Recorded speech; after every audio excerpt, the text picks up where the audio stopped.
So the perk of traveling with your entire house is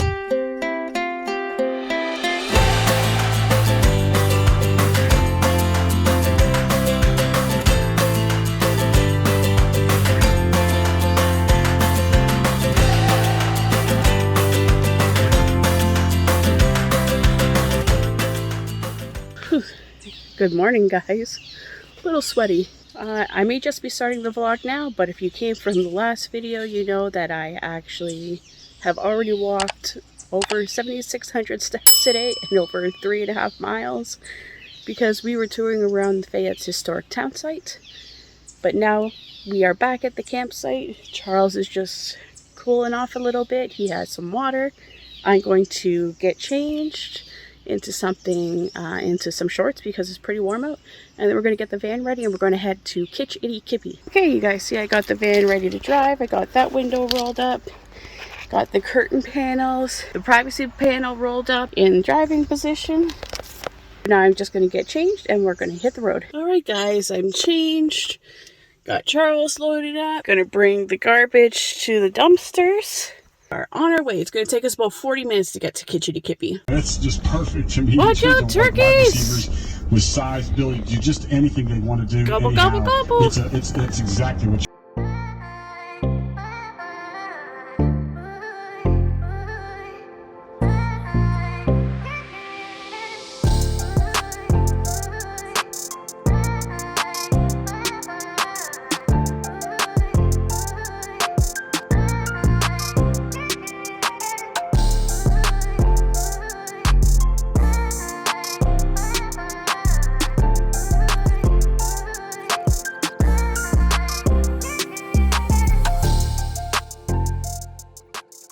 Okay, so we've arrived at Kitch iti kipi. The parking lot's kind of busy. This place is very busy, especially on the weekends and during the summer. But my phone is almost dead because I took so much video at the town site. So the perk of traveling with your entire house is I'm just going to sit back here and have some breakfast. I'm going to have some cereal and charge my phone up so I can record the spring. So we're at Kitch iti kipi.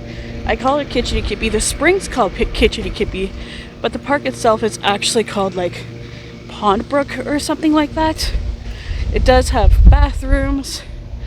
You see there's a store there where you can get like ice cream and gift shops and stuff. And then it's a really quick walk to the spring. I can see the spring from here already.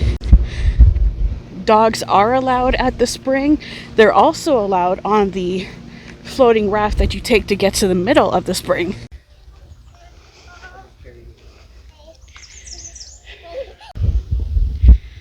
So you can see the raft here. It's on this like wire, and you see he's like turning a wheel to bring the raft in. This is where people are lining up to get on the raft. The color of the spring is, if you've been to some of the glacial lakes in Banff or like Lake Louise, that's similar to the color of what the spring is. I'm gonna let this raft go, and then I'm gonna wait until they're back, and maybe it won't be as full.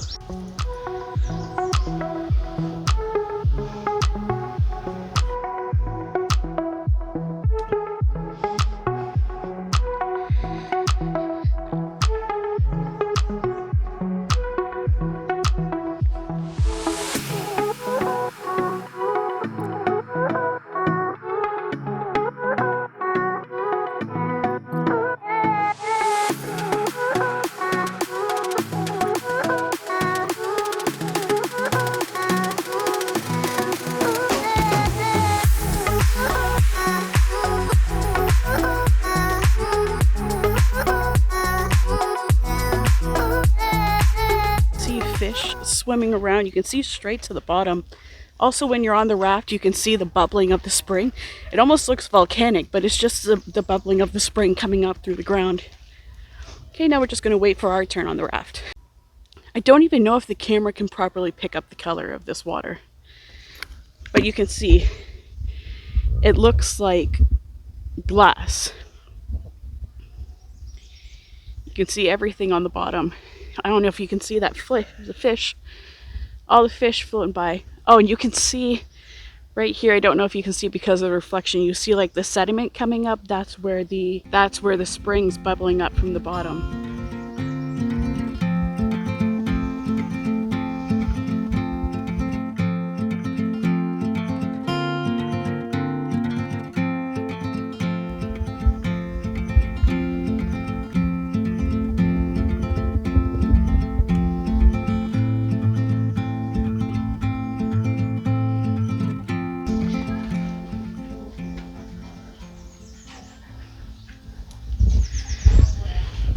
Okay, so you guys can see there's like a hole in the middle. So clear, it looks like it's plexiglass, but it's not. It's just completely open. You can see the fish swimming around there.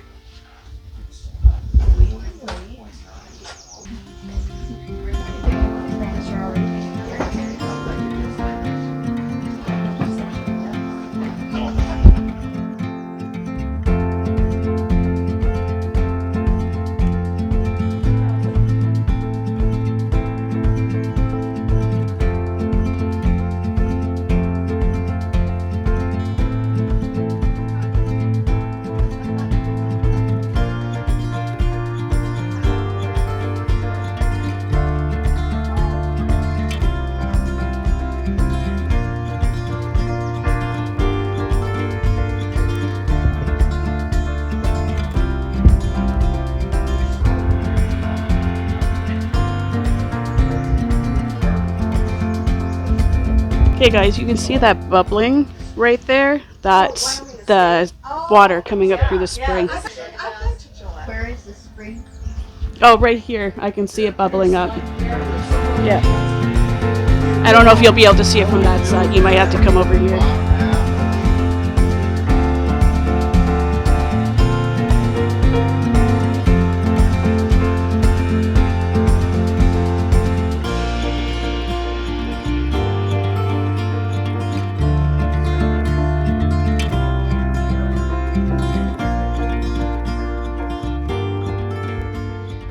Like, this water is so clear that I can make out the patterns of the fish on their back. Like, that's how clear this water is. You see, we got our driver here driving the wheel. I would love to take a kayak down that river. I bet you it's just beautiful.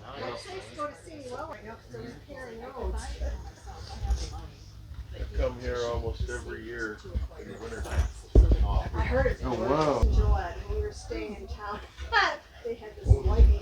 Oh yeah. So guys, right here it's 40 feet. It looks like it's like 5 feet because it's so clear. It's deceptively You're clear. not itching, huh?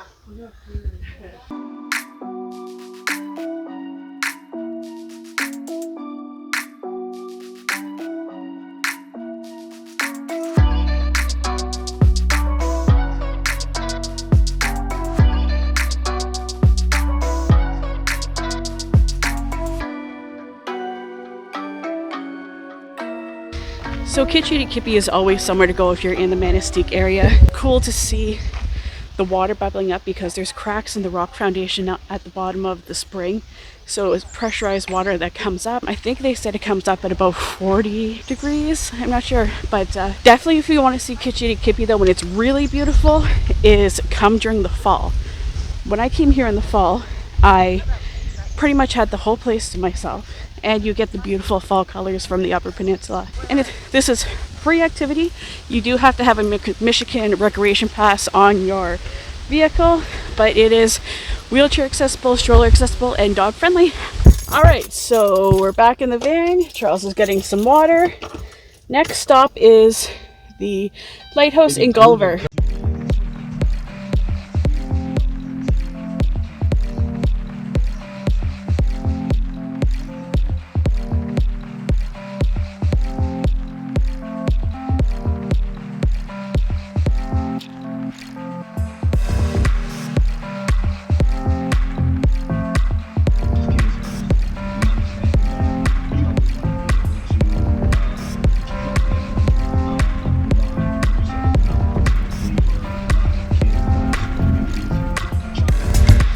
Okay guys, I hope you can hear me. It's pretty windy. I'm at the I'm going to assume it's French, so I'm going to say Pointe Choix lighthouse. I don't know if right there. Pointe Choix Historic Lighthouse in Gulliver, Michigan. I found out about this place because I was looking up some of the most haunted places in the Upper Peninsula, and this place came up. Look at the view of the lake. So here's the lighthouse. I do think you're supposed to be allowed to go up in there, but I have Charles, so I can't go up there. But it looks like the filament is still intact up there and actually might still be able to light up. Not like the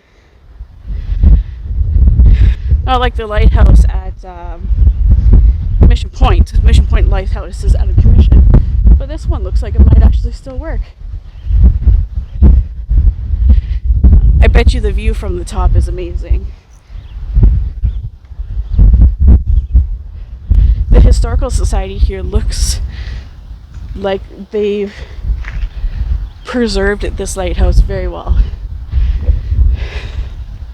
Seeing all these lighthouses and marinas really has me missing the ocean and my annual trip to the East Coast. I think I might try to squeeze an East Coast trip in somewhere just because that place always calls to me. I need to go there. Look like they have a little museum here. I'm not going to go all the way in because it says please pay at the gift shop to view this boathouse museum. Oh, okay, so it's a pay to enter. Can you see that behind me? That lilac tree? Lilacs. It's my favorite smell is lilacs. The museum in the lighthouse does say pay at the gift shop $6 for an adult, but unfortunately no dogs allowed. Come on, Charles, get down. So we'll just have to stay outside.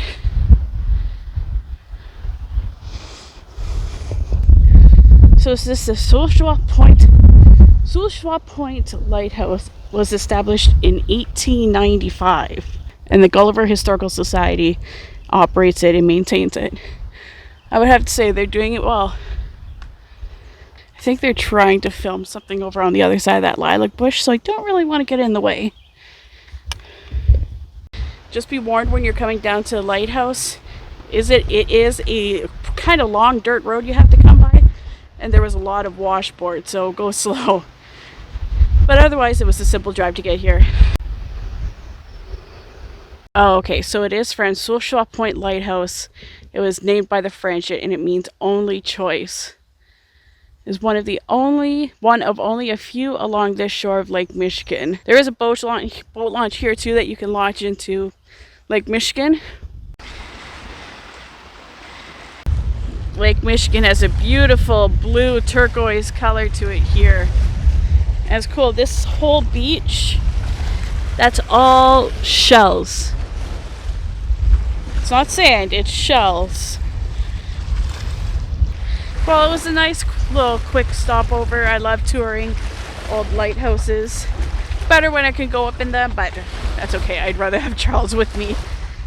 So now I think the plan is to head back to the campsite, have lunch. I have some editing to do, and then maybe Charles and I are going to go for a swim.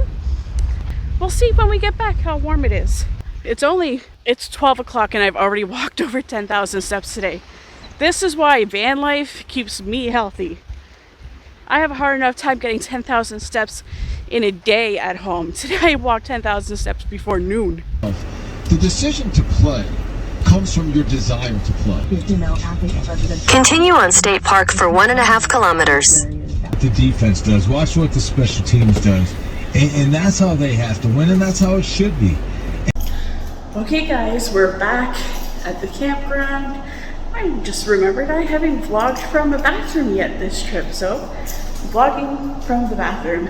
It's very warm out. I think Charles and I are just going to chill in the van for a little bit, watch a movie, maybe have a nap since I've been up and going since like 6 o'clock in the morning. And then maybe we'll head to the beach. Okay guys, we're at the beach. Honestly, I picked the best day to go to the beach. This is the calmest I've seen this water since I got here. Charles and I are going for a swim.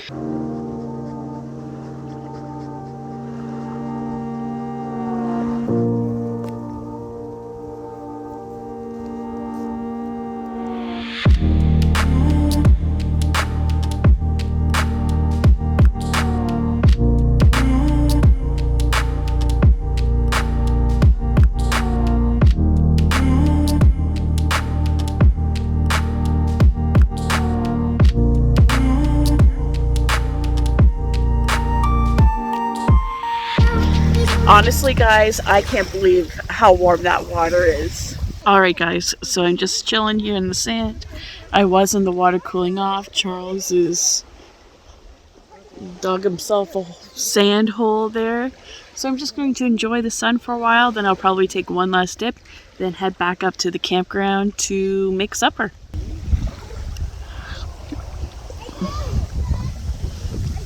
Okay, I'm making supper. This is what I'm making. Got the air fryer out. I have some chicken fingers, some cheese, some salad, and these wraps. And I'm gonna have chicken salad wraps with some chips and queso on the side. Well, this is my last night at camp. I head home tomorrow, so I think I'm gonna pack up majority of my stuff tonight, and then I can pretty much just get up and drive away. Charles and Bree both have vet appointments tomorrow. Charles needs to get his rabies shot. Bree needs to get her second kitten shots. So I need to make sure I leave first thing in the morning. Okay, here's the finished product of my wrap. So I got some honey mustard sauce on there. So I'm gonna dig in. Okay guys, I'm all done supper. Kitchen all cleaned up. Got my wet stuff hanging to dry. I think I'm going to end the vlog here. I'm just gonna sit back and read. So, I hope you guys enjoyed my solo venture to Fayette, Michigan. Make sure you like, make sure you comment, make sure you subscribe. Help me get to 2,000 subscribers. And I'll see you in the next one. Bye.